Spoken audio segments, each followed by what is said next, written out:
Pigeon flyers association Miraj यांच्या वतीने भव्य असा कबूतर स्पर्धा घेण्यात आल्या होत्या। या स्पर्धा 1 एप्रिल ते 30 एप्रिल पर्यंत सुरू होत्या। यामध्ये महाराष्ट्र राज्यातील सर्व कबूतर प्रेमींनी सहभाग घेतलेला।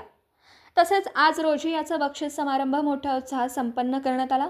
याचं नेटकं नियोजन फारुख भैया मणेर यांनी केलं होतं। यावेळी बक्षीस मिळालं यांचे नाव सविस्तर: समीर शेख कराड, समीर सय्यद बारामती, शिवराज सूर्यवंशी सांगली, सुरेश गुरव हरिगिरी, सिद्धार्थ भाऊ हैवळे फलटण बारामती, पिजन लॉफ्ट बारामती, महेश माने सांगली, शाहरुख मुलानी सांगली, शब्बीर मणेर कुरुंदवाड, शाहरुख मुलानी इचलकरंजी, किरण चव्हाण कुमठा आणि इम्रान मणेर मिरज यांनी स्पर्धेचे विजेते ठरले असून यावेळी हे बक्षीस डॉक्टर शुभम गोसावी, शरददादा जाधव, करण गोसावी, मिरजेचे नामवंत मोहम्मद भैया मणेर, आबाद अहिंजे, राजकुमार आडके, मयूर शेठ निकम, गणेश दोडमणी, मरहूम महबूब तांबोळी पुणे आणि आनंदराव गाडेकर यांच्या शुभ हस्ते बक्षिसं देण्यात आली।